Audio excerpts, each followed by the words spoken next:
Well, thank you for coming. Appreciate that. Yeah, I've been with the gallery since year 2000, I think, so a long time. Have had several exhibitions over the years.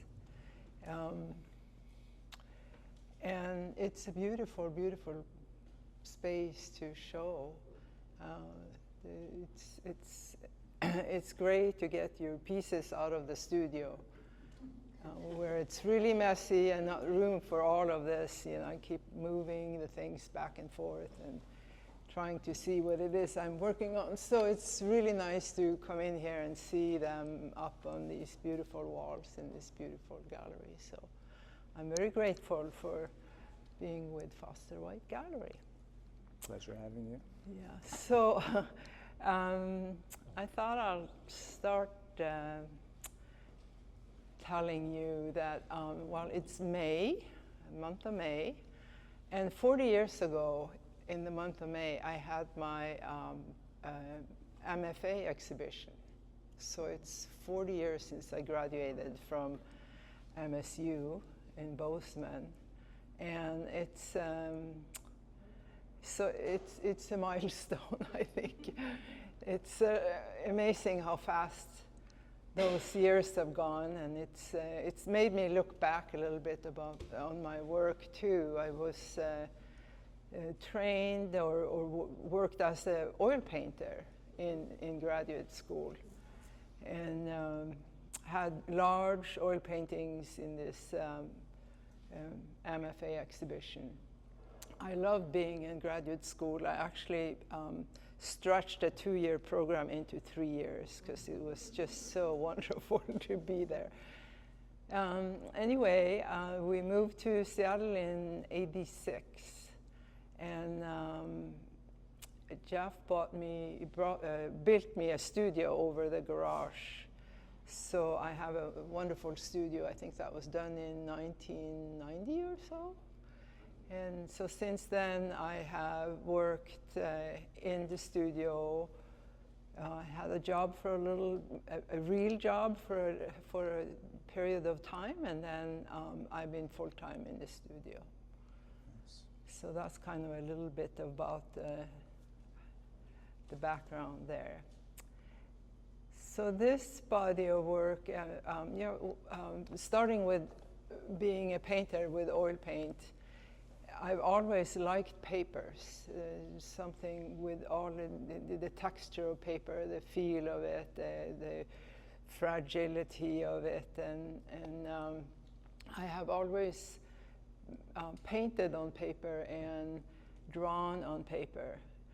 And I started incorporating some pieces of paper into my paintings, just a little bit. And over the years, that kind of took over and ended up being all about the paper. Even if they are collage papers, I still think of my work as paintings, paintings. Yeah, that makes sense. So this body of work is based on the winter garden. So from my studio, I can look down to my garden, and I like to spend a lot of time there, do a lot of gardening. And I've used the natural world or the landscape or the plants in my work before, but I decided that I was going to concentrate a little bit more about the winter garden, where there isn't quite as much color. There are some, but not as much. And then you have all these little lines from broken stems and seed pods and plants that are done for the season. And that's where the drawings from all of these pieces started, at least. So I usually have a starting point, but from there on, it kind of takes off on its own and becomes something else. Yeah. And let's see. So a little bit about the way I worked on these pieces. They are put together by mostly papers that I got from Nepal. I used to have I lost contact with him, but somebody in Kathmandu that I could have buy and send papers to me. I don't know if that's even possible anymore with tariffs and all kinds of snags of getting things. But I would buy several thousand sheets each year and print on them, print or paint on them, and then cut them up and collage them, you know. So I usually start with just a vague idea or certain drawings that I have, but the piece kind of dictates what it wants to be in a way. I layer and I work, and it's always kind of lost in the beginning, but then things starts to fall in place and becomes this. Composition. Yeah, composition, yes. So, and I'm very fond of the line. So these are a lot about the line that I see, and it's done by the lines are done by a very primitive printmaking method. So I have these plexiglass plates that I roll black ink to, and then I would put one of these sheets of paper on top and then draw from the back, and where I draw it would pick up the ink, so I get these lines. But it's a very simple technique, but it's very kind of challenging to get it right, because if you have too much ink, you know, the paper is just going to stick to it. If you rest your arm on the you know, then you also get a big blur underneath it. But I like the uneven, little nervous kind of lines, unpredictable. I couldn't make those drawings look like that by just going directly onto a piece of paper. So that one step it makes a big difference. Do you do that first? Do you do your lines first, or is it a continuous process? Continuous, yes, yes. This might be a silly question, No. but you're talking about working on paper.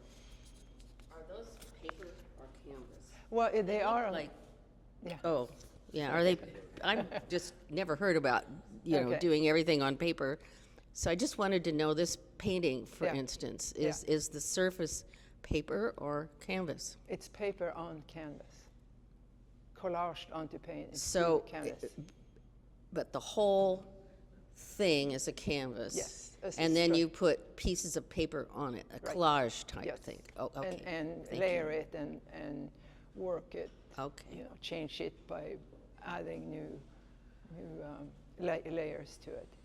Okay, thank you. I just wanted to make sure I was. Yeah, it's a canvas that I just stretched and gessoed. Yeah. So I use a lot of acrylic medium. That's how I attach the papers, and I go through buckets and buckets of it. Yeah. And I work on them usually flat, but then I have to hang them up to see what I'm doing. So I'm constantly going back and forth like that. So, Keeps you in shape. yes. Does some of the building of the composition, does it all happen on the canvas, or can it happen like at the side, loose?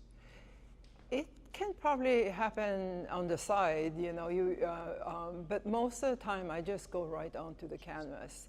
And I need to kind of cover the whole thing first before I can, almost whatever, before I can start pulling them together. So it's a lot of paper and a lot of acrylic medium, and then layers of these papers that I either printed on or painted on ahead of time. So. Yeah. guy here first. Oh, you have a question too? I was just, so in your garden, do you plant some specific things that you know are going to be intriguing when they're all dried out? Yes, yes. I think I think some plants look more interesting after they are kind of dying down and drying out. So yes, thistles, for instance, you know, is favorites, you know. And you know, I used to do a lot of printing of the plants, drying them, pressing them, and then printing them. There is some papers here that has been printed by using plants from my garden, but not as much as I used to do before. Now I'm more, at least in this body of work, it's more about the forms and the space. I'm wondering if you work on more than one piece at a time. Yeah, I may have a couple of pieces going, but mostly once I get going on one piece, I stick with it. It's just hard for me to switch gears. It's there in my mind all the time. I can't let it go. But if you get stuck, which you do, you know, you don't know where to take it. I sometimes just turn the canvas away so I can't see it for a while, you know, and then you know, it's much fresher to look at after a few days or a week or whatever. So We have a question back here as well. Hi, I'm just wondering how you came to depict those plants that inspires you in this painting into these very simple lines and forms. well, it's like my visual language. That's how I think about it. That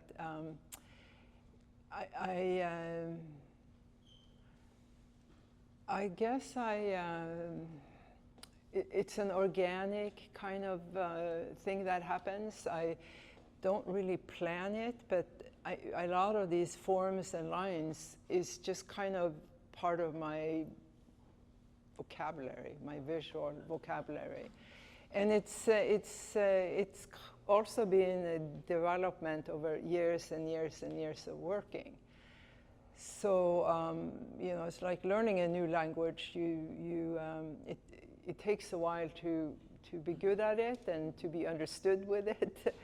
So I think about the work in that sense, that it is its own language, and I have little by little, you know, learned a little more about that language, so it makes sense. But there still is so many words I don't know, or sentences that I, you know, don't get right. So they are not they're not perfect like that. Yeah.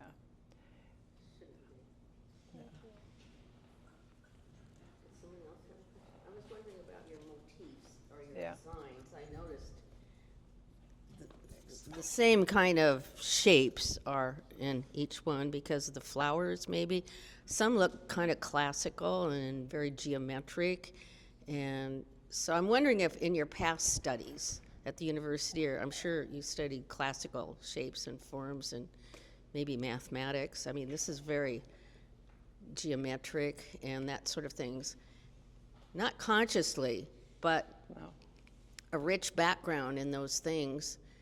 It looks like it's coming out. I mean, besides the flowers have geometric shapes too, of course. Yeah, well, the flowers in the garden is just a starting point. It's really not about, I'm not trying to depict, you know, a story or this is how I want you to look at it. I really want you to explore it and make up the stories yourself. So once you start with something I've been inspired by, you know, after a while it just takes on its own world in a way, but I draw from inspiration from wherever I go. I had residency in Ireland a few years ago, and there was these stone walls all over, gorgeous.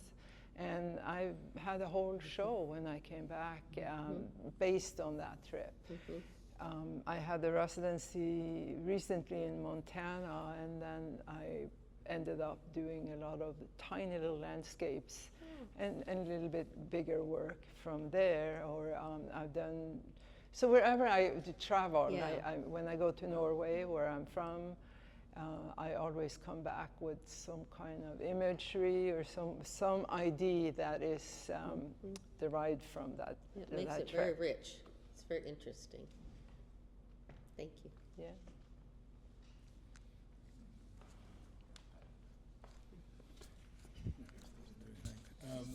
So what I find, and I became aware of your paintings in the early 90s when I was about 5 years old, I think.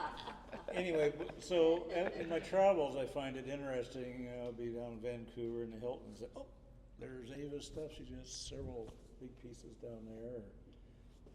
Shall I say the hospital has several of that. And I thought that when I were at Fred Hutch had some, I thought. Yeah, down in the. But anyway, I find it very interesting, very unique. So Thank you. interesting thing. Yeah, it's always nice to hear someone. Well, you sent me a photo from that piece that you saw at the hospital. A mile away. Yeah, yeah. So, but I don't know where a lot of people like I didn't know there was a piece there. Yeah. I've probably been told at some point, and I don't know when it was, but I'm terrible when it keep track of things like that. I just work, just can't deal with computer stuff, or just leave me alone and let me work. So, which I wish I knew, but I never kept track. But it's always nice to hear when someone sees the work, and that happens. Yeah.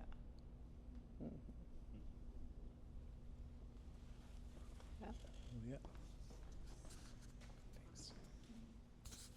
Do you, when you're doing the printing on the paper, do you do lots of printing at once? And you must have like a big stack of paper which you can draw, bring things in from? Or do you do it while you're in the process of a specific painting? Both. But the printing process is a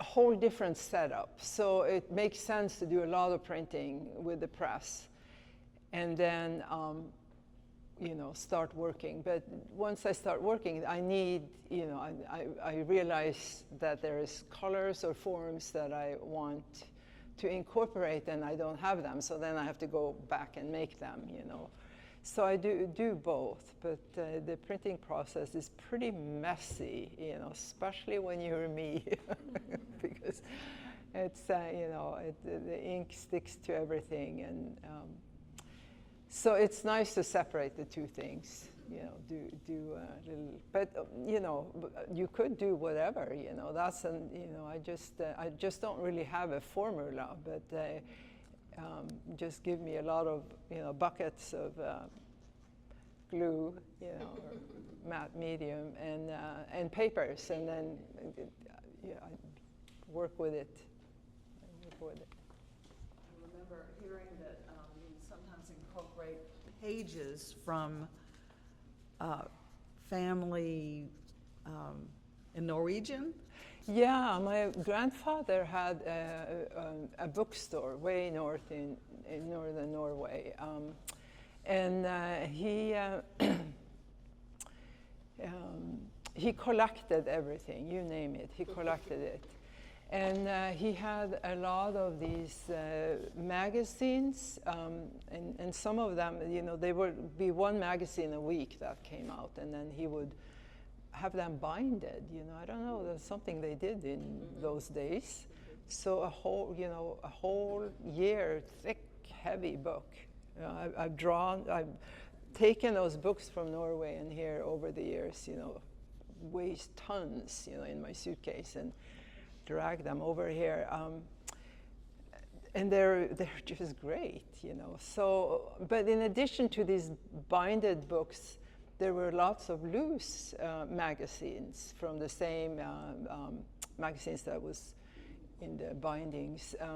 And most of them was from a magazine called Urd, which was a magazine that was pretty feminist and interesting, because this is like 1920 to 1930. These magazines are from, and the fashion and the stories in it of women artists and designers and everything. It's just amazing. So you know, I had these magazine laying in my studio for years, and then one day I looked at it and I thought, well, I work with paper, and here I have this stack, and what's going to happen to it when I'm gone? You know, it's just going to be tossed probably. I mean, what do you do? It's just laying there. So I thought I'll just paint on them and incorporate them in the work. And these pieces don't have so very much of it, but you will find it. That one by Donald right there, you can see. And it's in Norwegian, and if you knew the language, you could read some things, but it has nothing, I don't read it. It's just an element for the work. And in some kind of odd way, it also connects me to my background and to my grandfather, and also I like the contrast between the thinner papers that I use and then these pages from these magazines. So I'll keep using them. Yes. Yes. Yeah. And then, you know, it looks like you like to apply paint here and there. Yes.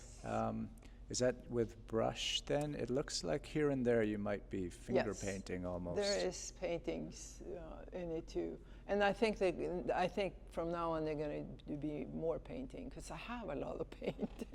You know, it needs to be used. Yes. So you know, art supplies are expensive, and I have a bunch of it, so I may have to switch a little. But I like that. It's a different.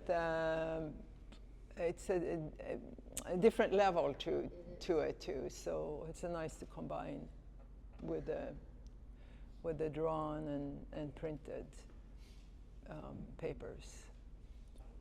Any other questions at the moment? Any other questions at the moment? Oh, we got one. It's really cool to hear, you know, your history, your heritage entwined in these paintings, and bringing all of those, you know, your past histories into now and then into your garden. There's so many layers that is depicted in your paintings. And with this, you know, there's like, I guess I'm just thinking about the garden with all these different plants or inspirations that you have with that, with the disruptions of things and the disorderly and orderliness of it. And it looks so unified and calming. You know, the simplicity of the shapes and the lines just kind of shows the calmness of that space. Thank They're you. really beautiful. Thank you very much. I'm also, you know, the world is so crazy these days that, and some artists makes comments about that in their work, you know, and I can't barely handle what's going on. So to me, I need to work on very peaceful, very calming work, yes, and then, you know, so I can walk into my studio and just close the door, and then I'm in my own world, you know, and can play some music, or I could, you know, listen to the quiet and just deal with beauty and colors and space and abstraction. So yeah, that's how I survive. I think. It's a good recipe. Yeah, it is. Yeah. And I work all the time. I'm in the studio all the time. It's I don't know what else other than gardening. What else there is to do? I really enjoy being in my space. A long time can go when you're in your studio without even being aware of it. True. Doesn't it? You just get so immersed in it. Yeah, that's true. Do you sand at all? Do you smooth it out, or what? No, no, but I varnish them in the end. You know, I put on a varnish, so they should be UV protected. You know, to the degree they can be. You know, nothing is perfect when it comes to that. But and they do actually look smoother than they are. For the first Thursday, when the sun comes in, you know, right on this way, yes, you could see all the texture on these two pieces, and I thought that was really interesting because not often it has to be a very certain angle of the light to see that, and you could just see the texture. So that's kind of interesting. No, I do. I just you could sand, of course you could. You know, you could, and that probably would be the only way to get something off the canvas is by, you know, sanding it. So otherwise, once it is glued and dried, you just have a very, very short time after you put down the medium. You know, if you want to pull something off, you know, once it is on, it's there. So you can keep layering, but you can't get it off unless maybe if you use the sander, you know, really, you know, worked it. Yeah.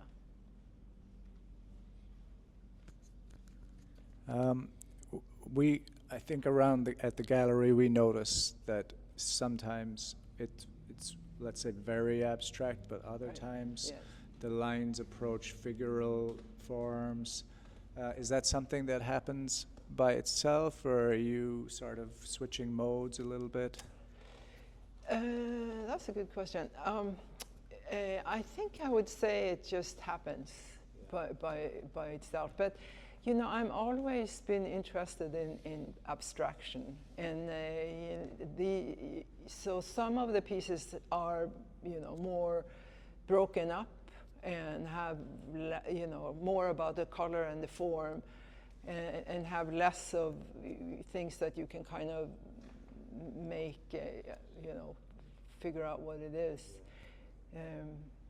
But I think they're very figurative. At the same time, I see figures in my work, and I've seen that always. But I don't really intend that, but that's just what happens. Yeah.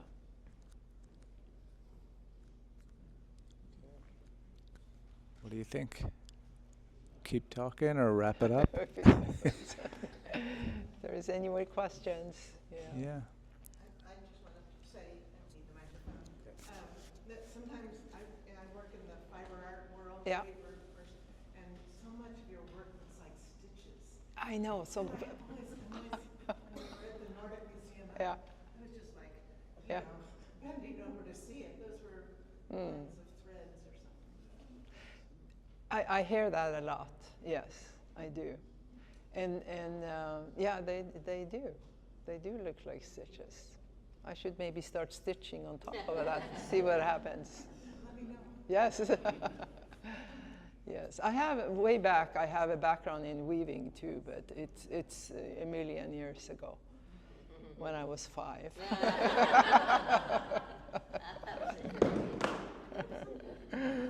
So yeah. So they have some kind of textile sense to them too. I don't know. Yeah. Some of them could be weavings. Yeah. Did anybody mention it's a beautiful show? Thank you. Yeah. You've been working hard. I've been working, yes. Yeah, it seems like maybe over your past, I don't know, 2 or 3 exhibitions, you were interested in trying new things out, and maybe with this show or this collection of work, you've circled a little bit back to what we knew you for. Do you see that in it as well? Yeah, I think because of all the lines, because for one thing, because that's, but I also think they're very different than those. They were rawer or denser.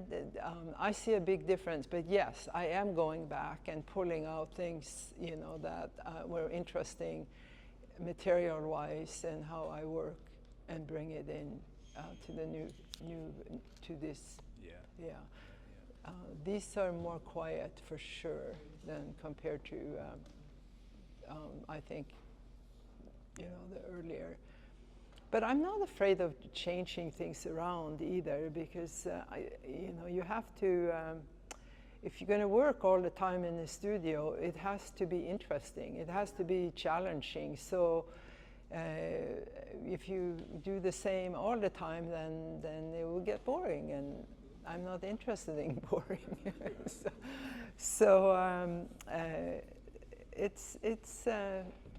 and it's fun to switch. When I've done large paintings, it's really fun to go into very small scale, and the same, switching materials. I also like doing monotypes, and it's what I'm planning to do after this show is to, scale down and work on some monotypes for a while too, and maybe get out my oil paints. Who knows? One of these days. Yeah. When you had a show, maybe it was the one before last, and was it all painting? Was that right? How many years ago was that? And I think. Well, it was painted on paper and collaged was in. it? Okay. But yes, I do have. Yes, I had some pieces that was only painted. Yes. Yeah. And I think I recall you were talking about that there was maybe a freedom to that way of working. It's quicker. Quicker. Much and quicker. Then one would imagine with this that you have to slow down. Yeah, it's many steps. Many steps on one piece. Yeah, so painting, that is an attractive thing about the paint, is that you can work faster, you can change things faster. And painting, one of these days there will be a show with paintings.